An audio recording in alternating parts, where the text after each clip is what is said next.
नमस्कार. आजच्या कथेचे नाव आहे एका डोळ्याची आई. एका गावात एक बाई आपल्या छोट्या मुलाबरोबर एका छोट्या झोपडीत राहत होती. आपल्या मुलाला काही कमी पडू नये म्हणून दिवस रात्र एक करून ती काम करत असे. पण त्या छोट्या मुलाला मात्र आपली आई अजिबात आवडत नाही. तो तिचा तिरस्कार करत असतो, कारण तिला एक डोळा नसल्यामुळे ती बेसूर दिसत असते. आईला तो शाळेतही येऊ देत नसतो. एकदा एका कार्यक्रमासाठी आईला शाळेत जावे लागते, पण तिला बघून कुठे तोंड लपवावे हे मुलाला कळत नाही. रागाचा एक कटाक्ष टाकून तो तिथून पळून जातो.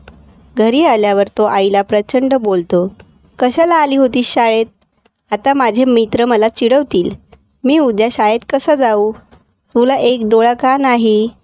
मला तू अजिबात आवडत नाहीस," वगैरे वगैरे.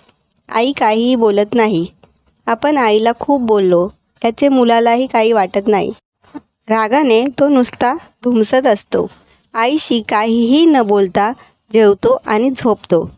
रात्री कधीतरी त्याला जाग येते, तर आपल्या मुलाची झोपमोड होऊ नये अशा दबक्या आवाजात त्याची आई रडत असते. पण त्याचेही त्याला काही वाटत नाही.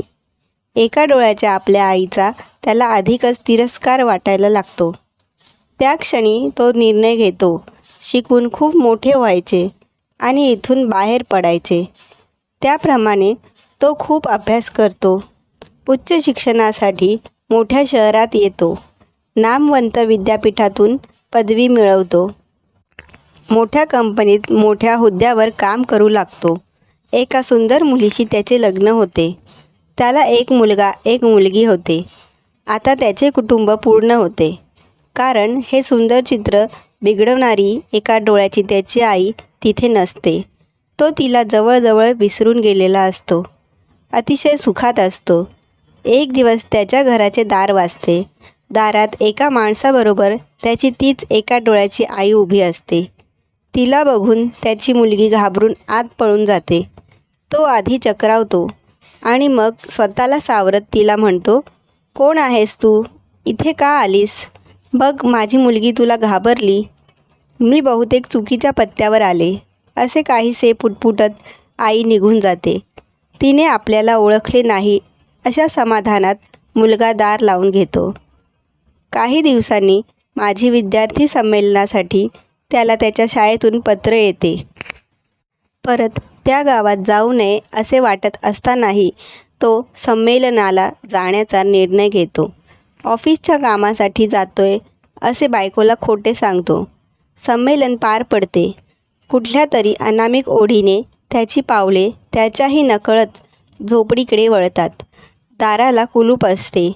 शेजारची बाई त्याला ओळखते आणि एक पत्र देते. ते पत्र त्याच्या आईचे असते. तो वाचू लागतो. "मी खूप आयुष्य जगले. तुझ्याकडे आता मी परत कधीही येणार नाही.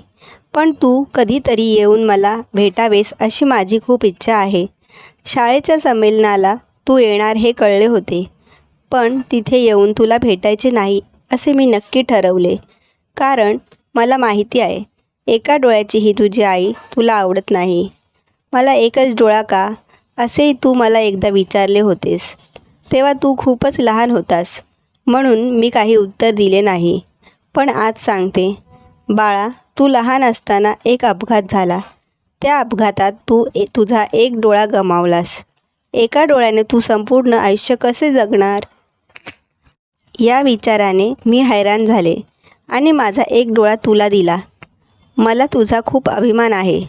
तू मला जे बोललास किंवा माझ्याशी जसा वागलास त्यासाठी मी तुझ्यावर अजिबात रागावलेले नाही. तुझे माझ्यावर खूप प्रेम आहे असाच विचार मी करते. कधी काळी माझ्या भोवती खेळणारा तू मला नेहमी आठवतोस. पत्र वाचून मुलगा ढसाढसा रडू लागला.